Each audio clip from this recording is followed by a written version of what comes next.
আসসালামু আলাইকুম, স্বাগত জানাচ্ছি বাংলা সংবাদে। শুরুতেই সংবাদ শিরোনাম।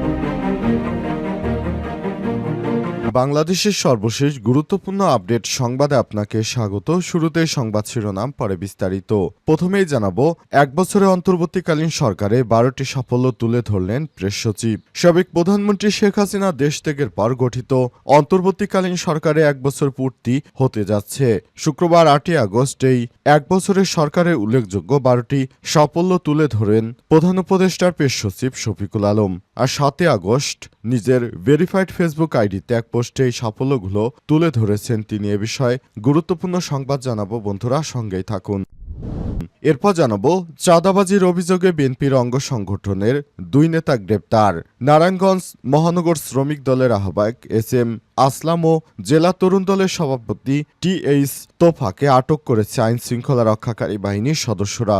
দিবাগত রাতে নাসিক 6 ও 4 নং ওয়ার্ড থেকে তাদেরকে আটক করা হয়েছে। জেলা পুলিশ সুপারের কার্যালয়ে রয়েছেন তারা।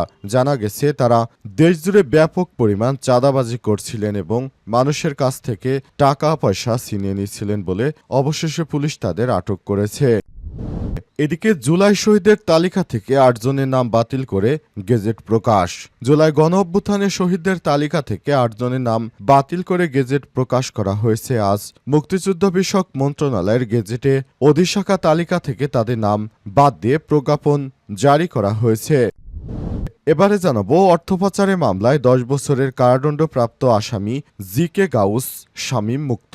সিঙ্গাপুর ও মালয়েশিয়ায় 195 কোটি টাকা পাচারের অভিযোগে মামলায় বহিষ্কৃত আওয়ামী লীগের যুবলীগ নেতা জি.কে. শামীমকে 10 বছরের কারাদণ্ড থেকে খালাস দিয়েছে হাইকোর্ট। বিচারপতি এ.এস.এম. আব্দুল মবিন ও বিচারপতি মোহাম্মদ জাবিদ হোসেনের হাইকোর্ট বেঞ্চ জি.কে. শামীমের আপিল মঞ্জুর করে তাকে খালাস দেন। 2023 সালের 17 জুলাই জি.কে. শামীমকে 10 বছরের সাজা দিয়েছিল ঢাকার একটি আদালত।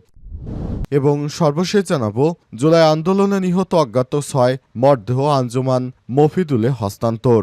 গত বছরের জুলাই আগস্টে আন্দোলনে গুলিতে নিহত অজ্ঞাত 6 জনের মরদেহ দাফনের জন্য আঞ্জুমান মফিদুল ইসলামের কাছে হস্তান্তর করা হয়েছে। আজ দুপুরের দিকে ঢাকা মেডিকেল কলেজ ঢামেক হাসপাতালের মর্গ থেকে মরদেহগুলো জনকল্যাণমূলক ওই সংগঠনটির কর্তৃপক্ষের কাছে হস্তান্তর করা হয়। পরিচয় শনাক্ত না হওয়া ওই 6 মরদেহ আঞ্জুমান মফিদুলের কাছে দেয়া হবে বলে জানিয়েছিল শাহবাগ থানার ভারপ্রাপ্ত কর্মকর্তা ওসি মোহাম্মদ খালিদ মনসুর। প্রিয় দর্শক, এতক্ষণ শুনছিলেন সংবাদ শিরোনাম, এবারে বিস্তারিত। তবে তার আগে বন্ধুরা, অনুরোধ থাকবে সংবাদটিতে একটি লাইক দিন। এই চ্যানেলে আপনি নতুন হয়ে থাকলে আমাদের সংবাদটি দেখতে দেখতে চ্যানেলটি সাবস্ক্রাইব করে রাখুন। কমেন্ট করে বন্ধুরা আপনার মূল্যবান মতামত জানিয়ে দিন আপনি বিশ্বের কোন দেশ থেকে বা বাংলাদেশের কোন স্থান থেকে আমাদের সংবাদটি দেখছেন এবং শুনছেন। আর বন্ধুরা, এই সংবাদটি আপনার সোশ্যাল মিডিয়া ফেসবুকে শেয়ার করে বন্ধুদেরও দেখার সুযোগ করে দিন। এবারে বিস্তারিত। এক বছরে অন্তর্বর্তীকালীন সরকারের 12টি সাফল্য তুলে ধরলেন প্রেস সচিব। সাবেক প্রধানমন্ত্রী শেখ হাসিনা দেশ ত্যাগের পর গঠিত অন্তর্বর্তীকালীন সরকারের এক বছর পূর্তি হতে যাচ্ছে আগামী শুক্রবার 8ই আগস্ট। এই এক বছরে সরকারের উল্লেখযোগ্য 12টি সাফল্য তুলে ধরেছেন প্রধান উপদেষ্টার প্রেস সচিব শফিকুল আলম। আজ সকাল 9:12 নিজের ভেরিফাইড ফেসবুক আইডিতে এক পোস্টে এই সাফল্য তুলে ধরেছেন তিনি। তার সাফল্যগুলো হচ্ছে: 1. শান্তি ও স্থিতিশীলতা পুনঃপ্রতিষ্ঠা করা। দেশে যে পরিমাণ অস্থিতিশীল পরিবেশ তৈরি হয়েছিল সেগুলো থেকে তিনি একটি স্থিতিশীল পরিস্থিতিকে রাষ্ট্রকে নিয়ে গেছেন। অর্থনৈতিক পুনরুদ্ধার। প্রায় ধ্বংসপ্রাপ্ত অর্থনীতি থেকে তিনি মূল্যস্ফীতি কমিয়ে 14 থেকে কমিয়ে 8.48% মূল্যস্ফীতি নামিয়ে এনেছেন। এরপর বাণিজ্যে বিনিয়োগ। মার্কিন যুক্তরাষ্ট্রের সঙ্গে সফলভাবে বাণিজ্য শুল্ক আলোচনা সম্পন্ন করেছেন এবং বাংলাদেশের এই শুল্কের পরিমাণ 20% নির্ধারণ করেছে যুক্তরাষ্ট্র, যেখানে ভারতের উপর শুল্কের পরিমাণ এখন 50%। গণতান্ত্রিক সংস্কার ও জুলাই সনদ সংস্কার কমিশন গঠন করা হয়েছে 30টির বেশি রাজনৈতিক দলের ঐক্যমতের ভিত্তিতে। 5. জুলাই গণহত্যার বিচার। 6. নির্বাচনী রোডম্যাপ এবং সংস্কার। 7. প্রাতিষ্ঠানিক আইনগত সংস্কার। 8. গণমাধ্যম স্বাধীনতা ও ইন্টারনেটের অধিকার। 9. পররাষ্ট্রনীতিতে পরিবর্তন। 10. প্রবাসী ও শ্রমিকদের অধিকার। 11. শহীদ ও আহত বিপ্লবীদের সহায়তা করা। 12. সামুদ্রিক অবকাঠামো উন্নয়ন। এগুলো অন্তর্বর্তীকালীন সরকারের প্রধান উপদেষ্টা ক্ষমতায় এসে করেছেন, যা বাংলাদেশের জন্য খুবই প্রয়োজনীয় ছিল। চাঁদাবাজির অভিযোগে বিএনপির অঙ্গ সংগঠনের 2 নেতা গ্রেপ্তার। নারায়ণগঞ্জ মহানগর শ্রমিক দলের আহ্বায়ক এস এম আসলাম ও জেলা তরুণ দলের সভাপতি টি.এইচ. তোফাকে আটক করেছে আইনশৃঙ্খলা রক্ষাকারী বাহিনীর সদস্যরা। আজ দিবাগত রাতে নাসিক 6 ও 4 নং ওয়ার্ড থেকে তাদের আটক করা হয়েছে। জেলা পুলিশ সুপারের কার্যালয়ে রয়েছেন তারা। পুলিশ সূত্র থেকে জানা গেছে, গোয়েন্দা সংস্থার বিভিন্ন অভিযোগের ভিত্তিতে বিএনপির অঙ্গ সংগঠনের এই 2 নেতাকে আটক করা হয়েছে। চাঁদাবাজি সহ বিভিন্ন অপরাধের সঙ্গে জড়িতর অভিযোগ রয়েছে তাদের বিরুদ্ধে। সিদ্ধিরগঞ্জ থানা পুলিশ ও নারায়ণগঞ্জ ডিবি টিম তাদের আটক করে এসপি অফিসে হস্তান্তর করে। বিষয়টি নিশ্চিত করে সিদ্ধিরগঞ্জ থানার ওসি মোহাম্মদ শাইনুল আলম বলেছেন, আসলামের বিরুদ্ধে চাঁদাবাজির নানা অভিযোগ রয়েছে, যার কারণে তাকে এসপি স্যার ডেকে নিয়েছে। তার বিরুদ্ধে গোয়েন্দাদের অসংখ্য অভিযোগ রয়েছে। নারায়ণগঞ্জ ডিবির ওসি জহির বলেছেন, তোফাকে আটক করে নিয়ে আসা হয়েছে। বিষয়ে তথ্যের জন্য আপনাদের এসপি স্যারের সঙ্গে কথা বলতে হবে। নারায়ণগঞ্জ জেলা পুলিশ সুপার প্রত্যুষ কুমার মজুমদার জানান, তোফা এবং আসলামকে চাঁদাবাজির অভিযোগে আটক করা হয়েছে। এছাড়াও তাদের বিরুদ্ধে আরও অনেক অভিযোগ রয়েছে। তারা বিএনপির নাম ব্যবহার করে বিভিন্ন সময় সারা দেশব্যাপী চাঁদাবাজি করছিল। এজন্য তাদেরকে আটক করতে বাধ্য হয়েছে পুলিশ। জুলাই শহীদদের তালিকা থেকে 8 জনের নাম বাতিল করে গেজেট প্রকাশ।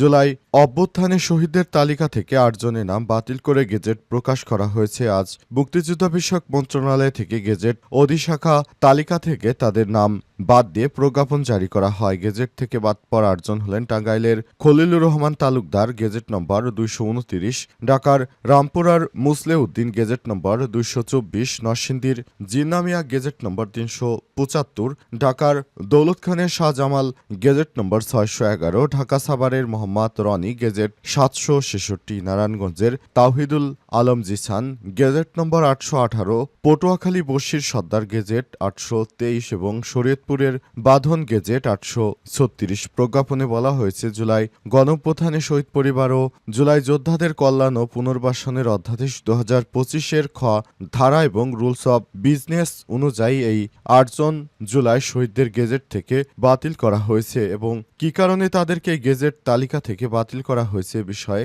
এখনও কোনো স্পষ্ট করে বার্তা দেয়নি সরকার। তবে অনেকেই মনে করছে তারা হয়তো বৈষম্যবিরোধী আন্দোলনের সময় মাঠেই ছিলেন না, বরং তারা ওই সময় কোনো অ্যাক্সিডেন্ট কিংবা কোনো দুর্ঘটনা ঘটার কারণে তারা সরকারের কাছ থেকে আর্থিক অনুদান আনার জন্য গিয়েছিল। এ কারণে সরকারের পক্ষ থেকে তাদের বিরুদ্ধে এবার অ্যাকশনে যাওয়া হয়েছে এবং এই অ্যাকশনে যাওয়ার ফলে অবশেষে তারা এটি করতে বাধ্য হয়েছে। অর্থপাচারের মামলায় 10 বছরের কারাদণ্ড থেকে খালাস পেলেন জি.কে. শামীম। সিঙ্গাপুর ও মালয়েশিয়ায় 195 কোটি টাকা পাচারের অভিযোগে মামলায় বহিষ্কৃত যুবলীগ নেতা জি.কে.